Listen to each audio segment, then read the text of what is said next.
Bienvenue dans cette nouvelle édition du 12-15. Voici les titres de l'actualité. Situation sécuritaire alarmante au Gabon. Au lendemain de l'annonce du scrutin présidentiel, de fortes violences post-électorales ont déjà fait état de plusieurs victimes à Libreville. Au Ghana, certains employés de la mine d'Obuasi sont contraints à travailler dans la clandestinité. La société minière Anglo Gold Ashanti a suspendu la production d'or de sa mine d'Obuasi au centre du Ghana en 2014, laissant des milliers de personnes sans emploi et paralysant l'économie locale. Au Niger, les pèlerins se préparent pour le Hajj, l'un des 5 piliers de l'islam, mais des problèmes sur le transport des fidèles sont signalés et perturbent leur voyage. Au lendemain de la réélection d'Ali Bongo Ondimba, les tensions restent très vives à Libreville. L'opposant Jean Ping a révélé avoir été pris d'assaut par des militaires dans son quartier général et 2 personnes auraient perdu la vue. Le point avec Zara Mohamed Moucho. L'élection présidentielle au Gabon a pris une tournure préoccupante. Quelques heures seulement après l'annonce de la réélection du président sortant, Ali Bongo Ondimba, la tension est à son comble. Les premiers incidents ont éclaté mercredi en milieu d'après-midi et dans la nuit de mercredi à jeudi à Libreville, la capitale. Des bérets verts de la garde républicaine ont pris d'assaut le quartier général de Jean Ping, le candidat de l'opposition. Son camp fait état de 2 victimes et de plusieurs blessés. L'Assemblée nationale a été brûlée, du moins une partie de l'Assemblée nationale a été brûlée. Également, au niveau de Port-Gentil, on annonce que l'aéroport, le nouvel aéroport international également a été brûlé. La radio, télévision Espoir, la radio et la télévision ont été également brûlées. Le plus gros magasin de la capitale, donc Mbolo, a été également saccagé. Et donc, aujourd'hui, on demande plusieurs pertes matérielles et selon les propos de Jean Ping, il y aurait des morts dans le camp de l'opposition. La situation reste toujours aussi tendue. Il y a des policiers un peu partout. La psychose règne actuellement dans tous les quartiers. À l'origine des tensions, le décompte des voix dans la province du Haut-Ogooué. Dans cette province d'Ali Bongo Ondimba, le président y aurait recueilli plus de 95% des suffrages pour un taux de participation qui avoisinerait les 100%. Ils estiment simplement que leur victoire a été volée et qu'ils ne s'expliquent pas qu'une seule province puisse puisse être à l'origine du basculement des résultats. Donc ils estiment que jusqu'ici, l'opposition a toujours gagné les élections présidentielles, mais malheureusement ils n'ont jamais réussi à prendre le pouvoir. Les autorités gouvernementales ont assuré que cette opération au quartier général de Jean Ping visait avant tout les insurgés qui ont partiellement incendié l'Assemblée nationale quelques heures plus tôt. Et les habitants de la capitale restent quant à eux calfeutrés à leur domicile. Sachez que l'opposition gabonaise affirme que 6 de ses leaders ont été arrêtés.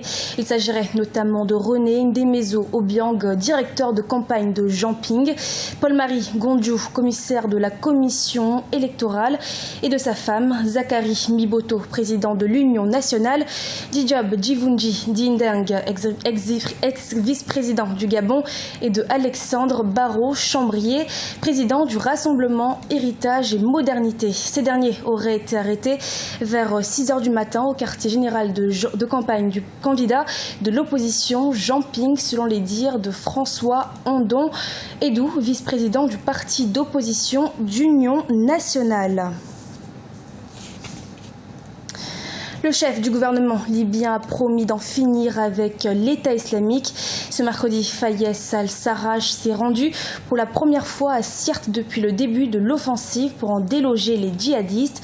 Plusieurs positions dans la ville, notamment le centre de conférence Ouagadougou, ancien QG de l'État islamique, est tombé aux mains des troupes loyales et appuyé par l'armée américaine.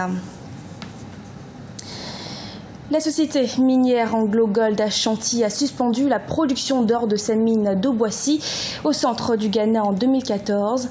Quelles ont été les conséquences dans le secteur des mines de ce pays d'Afrique de l'Ouest? Élément de réponse dans ce sujet préparé par Olivia Hieré-Dobré.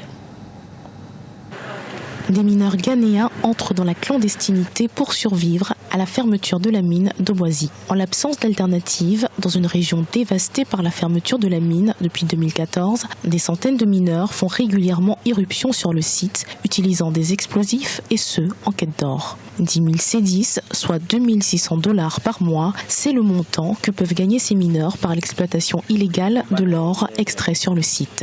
Nous ne voulons rien, nous voulons juste extraire l'or. Nous ne voulons pas détruire quoi que ce soit. Nous avons faim, voilà pourquoi nous faisons ce travail, pour nous permettre de gagner notre pain quotidien, et il n'y a rien pour nous inquiéter ici. Depuis la suspension de la production de la mine, les habitants disent que le chômage a grimpé, la criminalité a augmenté et les entreprises de la ville ont été affectées. La meilleure façon de faire avancer les choses de façon durable avec un bon financement est de veiller à ce que la mine elle-même, qui est le cœur de métier, soit remise sur pied et ce, d'une manière appropriée. La situation d'exploitation minière illégale que nous vivons actuellement ne nous aide certainement pas. Toutes les parties prenantes doivent travailler ensemble pour assurer une atmosphère propice à cette remise sur pied de la mine. Elle pourra ainsi soutenir la communauté et le gouvernement d'une manière durable. L'exploitation illégale de la mine d'Obuasi dissuade les investisseurs potentiels. La société AngloGold Ashanti a donc demandé un arbitrage au Centre international pour le règlement des différends relatifs aux investissements à Washington.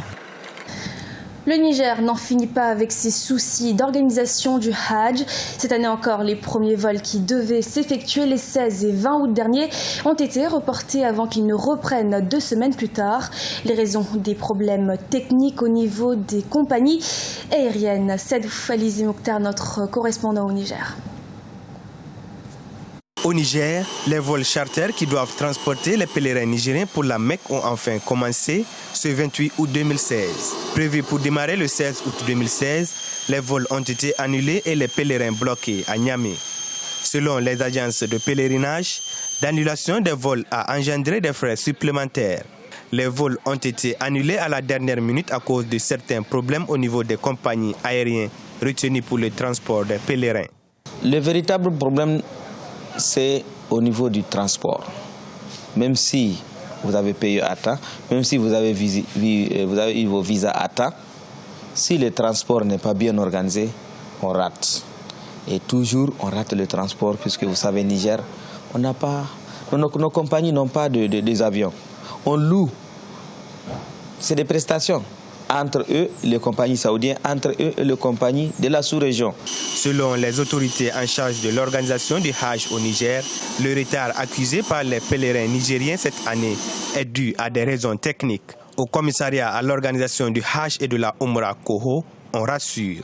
Tout est mis en place pour que les pèlerins nigériens soient sur la terre saoudienne avant la fermeture de l'espace aérien saoudien. Depuis le 28, un véritable pont aérien est en train de s'organiser au Niger pour pouvoir transporter l'ensemble des pèlerins nigériens à Médine avant la fermeture de l'aéroport. Aujourd'hui, à l'heure où je vous parle, au moins plus de 2000 pèlerins ont regagné la Terre Sainte et nous pensons qu'avec les moyens qui sont mis en œuvre, tous les pèlerins, donc les 12 712 du Niger, seront à Médine avant le 6 septembre 2016, Inch'Allah. En 2015, 2500 pèlerins ont été privés de Hajj faute de visa. Cette année, ils sont plus de 12 000 pèlerins nigériens autorisés à accomplir le 5e pilier de l'islam. 6e et dernière journée des éliminatoires de la Coupe d'Afrique des Nations 2017. Le Togo va croiser les crampons avec Djibouti ce dimanche 4 septembre. Mais la qualification à cette CAN ne sera pas aisée pour les éperviers, même s'ils parvenaient à remporter la victoire. Aimé Fakofi, notre correspondante au Togo. Les éperviers du Togo se préparent activement pour le match contre Djibouti, un match comptant pour la 6e et dernière journée des éliminatoires de la Coupe d'Afrique des Nations 2017. Alexis Romao, annoncé sur la liste de la sélection nationale, sera le grand absent de ce match qui aura lieu le dimanche 4 septembre 2016 au stade de Kégué. Même si le Togo parvient à battre Djibouti, il n'a pas son destin en main pour une qualification de la CAN au Gabon. Lorsque nous prenons le groupe, quand on voit la Tunisie et le Libéria qui sont à 10 points, le Togo à 8, même si on gagne avec un score fleuve Djibouti dimanche au stade de Kégué, 8-0, 10-0, ça ne comptera pas trop parce que là, la seule chance que nous avions de nous qualifier pour Gabon 2017, c'était le match contre la Tunisie ici. Mais on a fait match nul, c'est là où totalement toutes les chances sont perdues. Maintenant, nous sommes en football, tout est possible, mais je dis encore que c'est quasiment infime ou voire même inexistant. Conscient de l'enjeu du match contre Djibouti, le sélectionneur des éperviers du Togo vise loin. On parle de l'amélioration des performances de l'équipe nationale dans les prochaines années. On va tellement être loin au classement FIFA dans les prochains mois parce que comme il n'y aura pas de match de Coupe du Monde, tous ceux qui sont qualifiés vont tous prendre des points et nous, on marquera plus grand-chose. Donc il va falloir au moins 2 ans pour commencer à espérer retrouver un classement FIFA un peu plus en adéquation à ce que représente le football ici au Togo. Il ne faut pas oublier qu'il y a 10 ans, ce pays était en Coupe du Monde. C'est pas il y a un siècle, c'est il y a seulement 10 ans. Donc il faut retrouver ces parfums-là, quoi. Mais il faut être patient. Et ça va prendre du temps. Premièrement, le championnat va redémarrer. Après, de mettre en place une équipe nationale locale, il faudra au moins 1 an pour qu'on puisse avoir vu tout le monde. Depuis le 11 août 2016, le Togo est au 109e rang au classement FIFA. Pour le compte de la CAN Gabon 2017, il est dans le groupe A avec la Tunisie, le Libéria et Djibouti. C'était le journal de la rédaction. Nous vous remercions de votre fidélité. Dans quelques instants, une nouvelle édition de l'actualité sur Africa 24.